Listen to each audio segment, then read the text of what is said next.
Hello नमस्कार दोस्तों, सुरन सर अकेडमी में आप सभी का बहुत बहुत स्वागत है। मैं शुक्ला सर।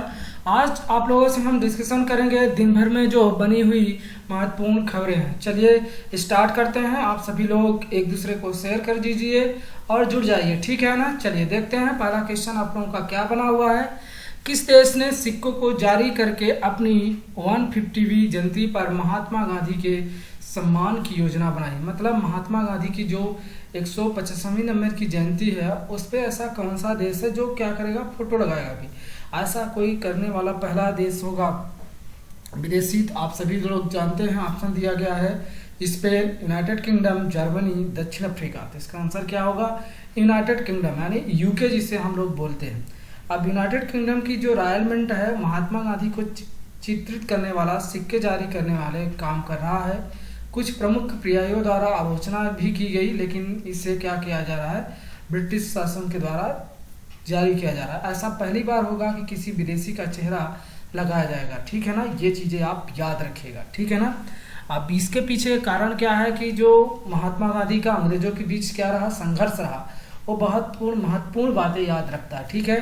अब आप सबको पता होना चाहिए कि यूके कहते किसे हैं। यूनाइटेड किंगडम में आपको पता होना चाहिए कि इसमें कौन कौन से देश शामिल होते हैं। पहला तो इंग्लैंड शामिल होता है, दूसरा वेल्स और तीसरा कौन होता है, स्कॉटलैंड। और उसी के बाजू में रहता है उत्तरी आयरलैंड। क्या कौन सा? उत्तरी आयरलैंड। यानी अगर आपको कोई व्यक्ति ये कहता है कि मैं यूके जा रहा हूँ ना, तो सिर्फ वो इंग्लैंड नहीं जा रहा ना, या उसे ब्रिटेन नहीं, वो क्या करेगा, उन चारों देशों में घूम सकता है। मतलब अगर आपको यूके का वीजा मिला हुआ है तो आप इन चारों देशों में बिना किसी पाबंदी के आप क्या कर सकते हैं, इधर से उधर जा सकते हैं। इसलिए आपने देखा होगा कि बीच में स्कॉटलैंड ने बहुत बड़ी डिमांड की थी कि मुझे क्या है, उनके मतलब यूनाइटेड किंगडम से अलग होना है, ठीक है ना। उसी प्रकार उत्तरी आयरलैंड। तो ये याद रखिए, ये चारों आते हैं, ठीक है ना। अब आपको यूनाइटेड किंगडम में और क्या पता होना चाहिए कि यहाँ की उच्च सदन का क्या नाम है। तो हाउस ऑफ लॉर्ड्स बोलते हैं। मतलब आप जैसे भारत में राज्यसभा होती है ना, जिसको हम क्या बोलते हैं, उच्च सदन। तो वहाँ क्या होती है, हाउस ऑफ लॉर्ड्स होता है उच्च सदन। और निम्न सदन किसे कहते हैं, लोकसभा। यानी जो भंग हो जाती है, उच्च सदन कभी भंग नहीं होती है। तो हाउस ऑफ कॉमन्स कहते हैं, क्या बोलते हैं, हाउस ऑफ कॉमन्स, ठीक है ना। ये चीज़ें आपको पता होना चाहिए। और पता होना चाहिए कि ब्रिटेन का इस समय प्रधानमंत्री कौन है, तो बोरिस जॉनसन, ठीक है। अगर ऐसा क्वेश्चन पूछ दिया जाए कि फर्स्ट औद्योगिक मतलब इंडस्ट्रियल देश कौन सा था, तो वो भी कौन था, ब्रिटेन ही था वर्ल्ड का, ठीक है। ये भी चीज़ आपको पता होना चाहिए। और क्या पता होना चाहिए कि रक्षा में के मामले में यानी विश्व में इसकी अर्थव्यवस्था में, इकोनॉमिक्स में ये कैवा नंबर स्थान रखता है, तो 6 मतलब 6वां नंबर स्थान है ब्रिटेन का इकोनॉमिक्स में, ठीक है। रक्षा के मामले में कितना खर्चा करता है, 4थे स्थान पे आता है, ठीक है। मतलब ये इतना चीज़ें आपको क्या होना चाहिए, पता होना चाहिए, ठीक है ना। तो ये आपका हुआ पहला क्वेश्चन। आप सभी लोग कितनी चीज़ें याद रखिएगा, ठीक है, यूनाइटेड किंगडम के बारे में। चलिए देखते हैं हम लोग कि दूसरा क्वेश्चन हमारा क्या बना हुआ है, ठीक है ना। दूसरा नंबर का क्वेश्चन क्या है, आप लोग देखिएगा। तो क्या बना हुआ है, किस बीमा कंपनी ने कोविड-19 के लिए नई सेवाओं और उत्पादों को क्या किया है, लॉन्च किया है। HDFC एग्रो health insurance company, star health and allied insurance company के, Aditya Birla health insurance company की, भारतीय एक्सा हेल्थ इंश्योरेंस की। अब याद रखिए कि इसमें बहुत सारी कंपनियां क्या हैं, हाईलाइटेड हैं। तो याद रखिए क्वेश्चन कोई भी बन सकता है। तो इसमें कौन हो जाएगा, भारतीय एक्सा हेल्थ इंश्योरेंस क्या की है, इसका और एयरटेल पेमेंट्स बैंक का क्या हुआ, टाई अप हुआ है। तो ये आपने कल ही पढ़ा था, तो इसको बाइकट कर दीजिए, ये आपका ऑटोमेटिक हट जाएगा। स्टार हेल्थ नामक ऐसा कोई इंश्योरेंस अभी पॉलिसी नहीं आई है, ये कट गया। HDFC एग्रो का भी चल रहा है, तो इसका आंसर क्या हो जाएगा, C नंबर। ऐसे आप आंसर को कट करना सीखिए। तो क्या हो जाएगा, Aditya Birla health insurance company, ठीक है। ये क्या कर रही है, स्वास्थ्य बीमा में ग्राहकों को सुरक्षा और क्या है, सक्षम बनाने के लिए नई सेवाओं का उत्पाद एवं एंटीऑन का क्या किया है, ये शुरुआत किया है। तो ये भी चीज़ें आपको क्या होना चाहिए, पता होना चाहिए। अब आपको पता होना चाहिए कि ये जो आदित्य बिरला ग्रुप है ये है क्या। तो इसका हेडक्वार्टर्स ये पूरे वर्ल्ड में लगभग कहते हैं 25 देशों में काम कर रहा है, ठीक है ना। तो इसकी जो हेल्थ इंश्योरेंस कंपनी में कब आया था, अक्टूबर 2016 से। मतलब दिखाता है नेट पे आप सर्च करेंगे तो 2015 दिखाया, लेकिन एक्चुअल हेल्थ इंश्योरेंस में ये कब से आया, मतलब इंश्योरेंस से बीमा पॉलिसी में ये 2016 से काम करना। वैसे ये बहुत पुरानी कंपनी है। इसके संस्थापक कौन थे, सेठ शिव नारायण बिरला जी। मतलब आपसे क्वेश्चन पूछ सकता है कि जो आदित्य बिरला ग्रुप है उसके संस्थापक कौन थे, तो सेठ शिव नारायण बिरला। इस समय जो इसके अध्यक्ष हैं वो कुमार मंगलम बिरला जी हैं। ठीक है, ये आपको पता होना चाहिए। अब आपको पता होना चाहिए कि जो बिरला ग्रुप है ये क्या करता है, 6 पुरस्कार देता है। भारत में कौन कौन से पुरस्कार देता है आपको पता होना चाहिए। सरस्वती सम्मान, व्यास सम्मान और बिहारी पुरस्कार, शंकर पुरस्कार और वाचस्पति पुरस्कार, घनश्याम दास बिरला पुरस्कार भी देता है। यानी टोटल ये 6 पुरस्कार देता है। ठीक है ना, किस क्षेत्र में, साहित्य के क्षेत्र में। ये भी चीज़ें आपको क्या होना चाहिए, पता होना चाहिए। अब आपको पता होना चाहिए कि के बिरला फाउंडेशन कब स्थापना हुई थी, 1991 में, यानी 1991 में। और 1992 से इसने पहली बार सरस्वती सम्मान और व्यास सम्मान दोनों क्या करना है, इसने देना स्टार्ट किया है। ठीक है, ये भी चीज़ें आपको क्या करना है। अब ये दोनों क्या लिंक है, अब यहाँ से क्वेश्चन बनेगा तो आप उसे याद रख लीजिएगा। ठीक है ना, ये चीज़ें आपको पता होना चाहिए। चलिए अगले क्वेश्चन में हम लोग चलते हैं। अगला नंबर आपका क्वेश्चन क्या है, 3rd नंबर क्वेश्चन बना के हाल ही में किस राज्य या केंद्र शासित सरकार ने इंडियन स्कूल ऑफ बिजनेस यानी ISAB के साथ क्या किया, समझौता ज्ञापन पर हस्ताक्षर किया।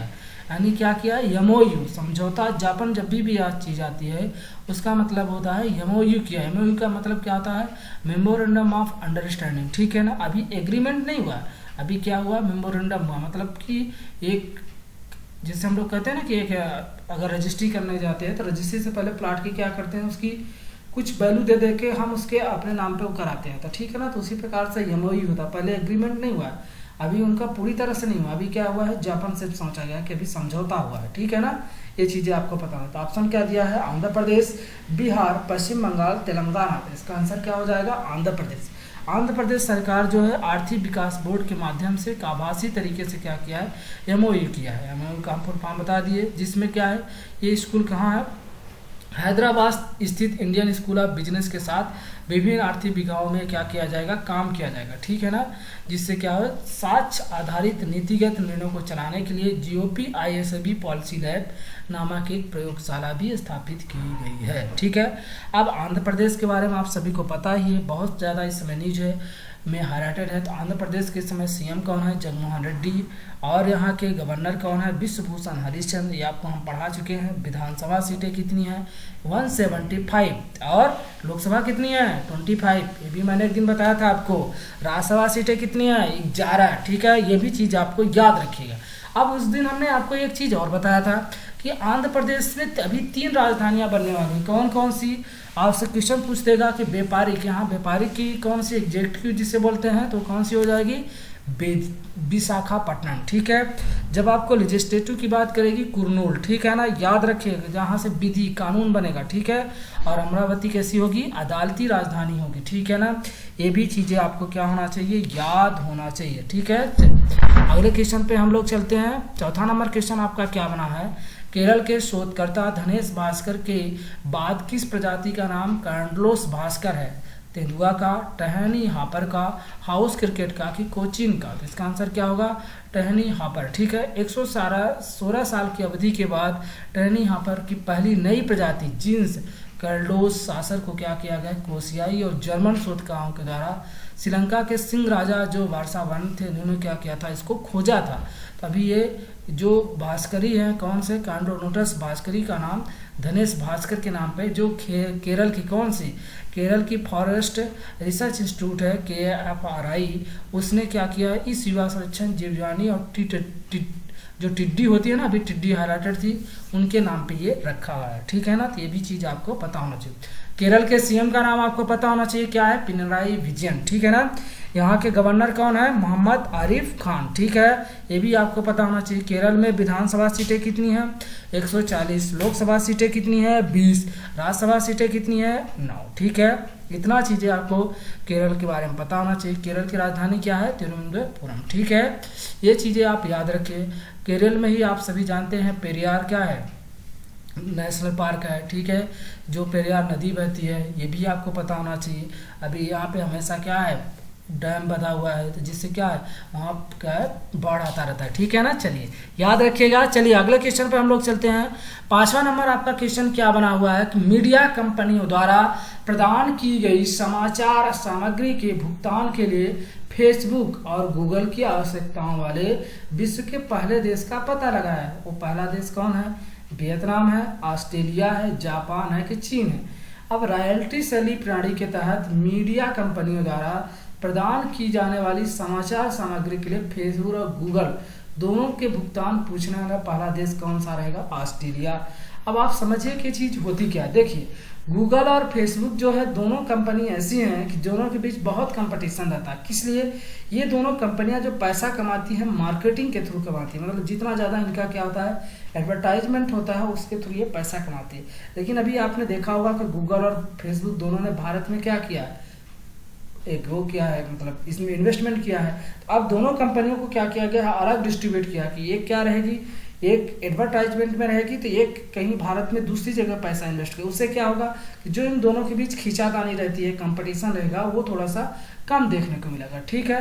अब आपको मैंने बताया था कि गूगल की कब स्थापना हुई थी? 1997 में। किसने कही थी? संजय वेन और लैरी पेज ने। ठीक है। उसी प्रकार फेसबुक का सबको पता होगा कि 2004 में हुई थी। किसने किया था? मार्क जुकरबर्ग ने। ठीक है ना। ये चीज़ें आप जैसे न्यूज में आती हैं उनको याद कर लीजिए। ऑस्ट्रेलिया की राजधानी सबको पता ही होगा, क्या है? कैनबरा। और यहाँ के पीएम कौन है? Scott Morrison. ठीक है। ये चीज़ें भी आपको पता होना चाहिए। और यही क्या है? क्रिकेट का सबसे बड़ा ग्राउंड कहाँ? मेलबर्न क्रिकेट ग्राउंड, जिसे क्या है विश्व का सबसे बड़ा क्रिकेट ग्राउंड कहा जाता है। उसी के तर्ज पे भारत में क्रिकेट ग्राउंड बनाया गया, कहाँ? अहमदाबाद में। ठीक है। वो भी चीज़ें आपको क्या होना चाहिए? याद होना चाहिए। ऐसे ही चीज़ें क्या होती है? रिलेवेंट होती हैं और आपके एग्जाम में पूछे जाते हैं। चलिए एक अगला क्वेश्चन पर हम लोग चलते हैं। 6वां नंबर हमारा क्वेश्चन क्या बना हुआ है? किस संगठन ने सरल कौशल के साथ डिजिटल कौशल में अप स्किल पेशेवरों के सहयोग किया है? राष्ट्रीय कौशल विकास निगम, औद्योगिक प्रशिक्षण संस्थान, टाटा स्टेट एक्शन सेंटर और कौशल विकास और उद्यमिता एजेंसी। तो इसका आंसर क्या होगा? बहुत ज़्यादा न्यूज में है, याद रखिएगा, राष्ट्रीय कौशल विकास निगम यानी NSDC। ठीक है। अब आपको NSDB के बारे में हम आज बताते हैं कि क्या है। आपको पता होना चाहिए कि इस समय आपके कौशल विकास एवं मंत्री कौन है? तो कौन है? महेंद्र नाथ पांडे। ये पता होना चाहिए। ये आया कब था? 2008-9 में, जब क्या है जो वित्त मंत्री थे पी चिदम्बरम साहब, उन्होंने बजट पेश किया था। उसी समय ये चीज़ प्रस्तुत की थी कि एक क्या होना चाहिए? NSDC होना चाहिए। मतलब भारत में एक क्या होना चाहिए? स्किल्स का क्षेत्र होना चाहिए। कैसा होना चाहिए? कि एक स्किल की संस्था होना चाहिए, जिसे हम क्या बोलते हैं? एक राष्ट्रीय कौशल विकास निगम की स्थापना की गई थी। ठीक है। कब की गई थी ये? 2008-9 में। पूछेगा कौन से कंपनी एक्ट के तहत? तो 1956 और सेक्शन धारा 8 के तहत। और फिर इसे एक्ट, जो कंपनी एक्ट नया आया था 2013 में, उसके तहत इसे क्या किया गया था? निर्माण किया गया था। पूछेगा किस मॉडल के तहत था? तो PPP मॉडल, यानी क्या होता है? Public private partnership. ये भी चीज़ें आपको पता होना चाहिए। पूछ देगा कि राष्ट्रीय कौशल विकास निगम की स्थापना किस मॉडल पे आधारित है? तो PPP के माध्यम पे आधारित है। ठीक है। ये चीज़ें भी आपको याद होना चाहिए। अब आपको पता होना चाहिए कि विश्व कौशल दिवस कब मनाया जाता है? तो कब मनाया जाता है? विश्व युवा कौशल दिवस अभी हाल ही के पिछले महीने में मनाया गया। आप लोग बताइए जल्दी से आंसर क्या होगा? तो क्या होगा इसका? 15 जुलाई। क्या होगा? 15 जुलाई को क्या मनाया जाता है? विश्व युवा कौशल दिवस। ठीक है। याद होना चाहिए। जैसे जैसे आप चीज़ों को क्या है याद करते चलेंगे, ठीक है, तो ये हेल्पफुल होगी। ठीक है। 6 नंबर क्वेश्चन हो गया। चलिए अगले नंबर के हम चलते हैं। अगला आपका क्वेश्चन क्या बना हुआ है? तो महिंद्रा राजपक्षे, 7वां नंबर आपका क्वेश्चन बना है। महिंद्रा राजपक्षे की श्रीलंकाई पेरूमुन पार्टी ने 2020 के श्रीलंकाई संसदीय चुनाव में शानदार जीत दर्ज की है। तो श्रीलंका के समय राष्ट्रपति कौन है? नमल राजपक्षे हैं कि तुलसी राजपक्षे हैं कि गोताबाया राजपक्षे हैं कि मैत्रीपाल सिरिसेना है? तो कौन है? गोताबाया राजपक्षे। ठीक है। महिंद्रा राजपक्षे के भाई हैं। ठीक है। श्रीलंका में जो संसदीय चुनाव हुआ था 25 अगस्त 2019 को। जी हाँ, वहाँ की कौन सी नंबर की संसद है? 16वीं नंबर संसद। जैसे भारत में इस समय चल रही है उसी प्रकार वहाँ भी 16वीं नंबर के संसद सदस्यों की, जिसमें क्या है 225 संसदों का क्या हुआ था? चुनाव हुआ गया था, जिसमें महिंद्रा राजपक्षे की अगुवाई में श्रीलंका के क्या है इनमें 145 सहयोगियों के साथ इन्हें क्या किया गया? जीत दी जाए, मतलब 2/3 सीटें इन्हें हासिल हुई और ये क्या है? इन्हें बहुमत मिला है। तो अब आपको क्वेश्चन बनेगा तो याद होना चाहिए कि समय यहाँ के श्रीलंका के राष्ट्रपति कौन है? तुलसी राजपक्षे। ठीक है। ये चीज़ें याद होना चाहिए। अब आपको पता होना चाहिए कि श्रीलंका की राजधानी क्या है? श्रीलंका की राजधानी क्या है? आपको पता है जयवर्धनेपट्टनम। ठीक है ना। श्रीलंका में करेंसी क्या चलती है? श्रीलंकाई रुपये। ठीक है ना, ये भी आपको पता होना। अब आपको पता होना चाहिए कि श्रीलंका में एक लिट्टे नामक का क्या है संगठन है, कौन सा, जिसका फुल फॉर्म क्या होता है, लिबरेशन टाइगर्स तमिल एलम, ठीक है। इसकी स्थापना कब हुई थी, 5 मई 1976, ये न्यूज में था। यही लिट्टे क्या किया था, जो राजीव गांधी आपके प्रधानमंत्री थे उनको ऊपर बम गिराया था। तो याद रखना, एक क्वेश्चन कई बार घुमा के पूछता है कि कौन से संगठन या कौन से आतंकवादी ग्रुप ने क्या किया था कि राजीव गांधी के ऊपर बम गिराया था। तो याद रखें लिट्टे, ठीक है ना। चलिए अगले क्वेश्चन पे हम लोग चलते हैं। अगला आपका क्वेश्चन बना है 8वां नंबर, कौन सा, वर्तमान में रिवर्स रेपो रेट दर 7 अगस्त 2020 तक क्या है, ठीक है। 3.50% है कि 3.35% है, 3.75% है कि 4% है कि 4.15। मैंने आपको पूरा इसके बारे में डिटेल्स लिख दिया हूँ, इसीलिए कि रिवर्स रेपो रेट कितना है, सभी आप चीज़ें याद रख लीजिए। तो रेपो रेट यहाँ पूछा है तो आपका कितना हो जाएगा, 4%। जब आपको रिवर्स रेपो रेट पूछेगा तो 3.3%, ठीक है। जब MSF पूछता है तो कितना हो जाएगा, 4.25, ठीक है। बैंक दर पूछेगा तो वो भी कितना है, 4.25, ठीक है। ये क्या है सब, रिजर्व नगद आरक्षित अनुपात जिसे हम बोलते हैं CRR, वो कितना है 3%। वैधानिक तरलता अनुपात यानी SLR, वो कितना है 18%। ये सभी चीज़ें आपको पता होना चाहिए। अभी क्या हुआ था कि जो आपके 25 नंबर के गवर्नर हैं, किसके, RBI के, RBI यानी रिजर्व बैंक ऑफ इंडिया, किस एक्ट के तहत स्थापित हुई, 1934 एक्ट के तहत। कब हुई थी, 1 अप्रैल 1935 को। ये चीज़ें आपको याद होना चाहिए, ठीक है ना।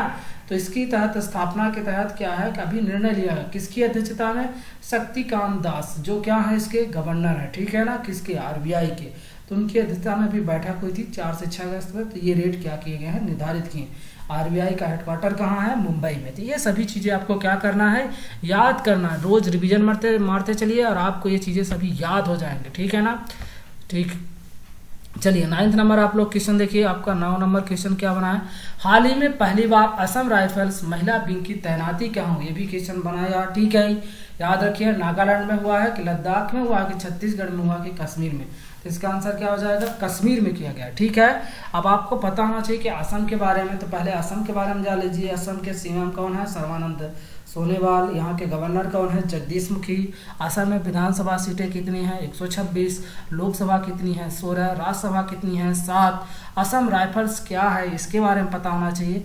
इसका पुराना नाम बता दीजिए आप लोग। तो इसको क्या कहा जाता है, कछावर लेवी के नाम से इसकी स्थापना हुई थी। कब हुई थी, 1835 में। याद रखिए, असम राइफल अभी न्यूज में है तो आपसे पूछेगा कि असम राइफल का पुराना नाम क्या है, तो कछावर लेवी, ठीक है, याद रखिए।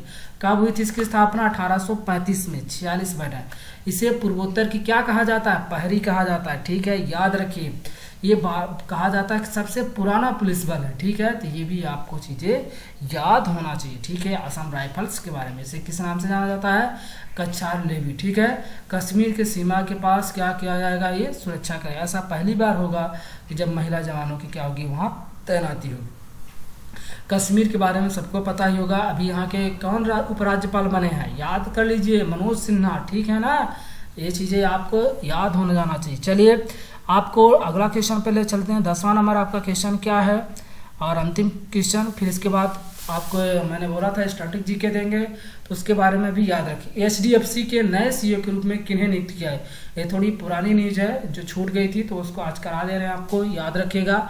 शशिधर जगदीशन, आदित्य पुरी, दीपक पारेख के श्यामला गोपीनाथ। तो इसका आंसर क्या हो जाएगा, ये हो जाएगा शशिधर जगदीशन, ठीक है ना। ये क्या है, HDFC के नए CM किसका स्थान लेंगे, आदित्य पुरी का। तो ये क्या है, शशिधर जगदीशन किसके नियुक्त किया, आदित्य पुरी के स्थान पे इन्हें क्या किया जाएगा, नियुक्त किया जाएगा। इसकी स्थापना कब हुई थी HDFC की, तो 1994 में, यानी 1994 में। इसका हेडक्वार्टर कहाँ है, मुंबई में। इसके संस्थापक कौन थे, बीबू वर्गीज, ठीक है ना। ये याद होना चाहिए आपको कि HDFC के संस्थापक कौन थे, ठीक है ना। इतना चीज़ें आपको पता होना चाहिए। चलिए आप लोग स्टैटिक जीके देख लीजिए। आपका स्टैटिक जीके का क्या है, इंदिरा गांधी प्राणी उद्यान किस राज्य में स्थित है, छत्तीसगढ़ में, महाराष्ट्र में, पंजाब में, गुजरात में, आंध्र प्रदेश में। तो याद रखिए कहाँ है, आंध्र प्रदेश में, ठीक है। राजीव गांधी राष्ट्रीय उद्यान। ठीक है, केवलादेव राष्ट्रीय उद्यान किस राज्य में स्थित है? तो ये कहाँ है? उड़ीसा में है कि मेघालय में है कि उत्तराखंड में है कि पंजाब में कि राजस्थान? तो कहाँ है? राजस्थान में। केंद्रीय प्रदूषण नियंत्रण बोर्ड किस मंत्रालय के अधीन कार्य करता है? बेहद इंपॉर्टेंट क्वेश्चन। ठीक है, याद रखिए, कुछ ऐसा स्ट्रेटेजी के लाऊंगा जो आपके लिए बेहद इंपॉर्टेंट रहेगा। तो विज्ञान और प्रौद्योगिकी मंत्रालय के अंदर आता है कि पृथ्वी विज्ञान मंत्रालय के अंदर आता है कि पर्यावरण वन और जलवायु परिवर्तन मंत्रालय के अंदर आता है कि जनजातीय मामलों के अंदर आता है कि स्वास्थ्य और परिवार कल्याण मंत्रालय के अंदर? तो किसके अंतर्गत आता है? ये पर्यावरण वन और जलवायु परिवर्तन है। इसके समय मिनिस्टर कौन है? प्रकाश जावड़ेकर। ये भी आपको याद होना चाहिए। खादी और ग्राम उद्योग केवीआईसी के अध्यक्ष कौन है? इसको मैं आपको कई बार पढ़ाया हूँ, याद रखिए कौन है?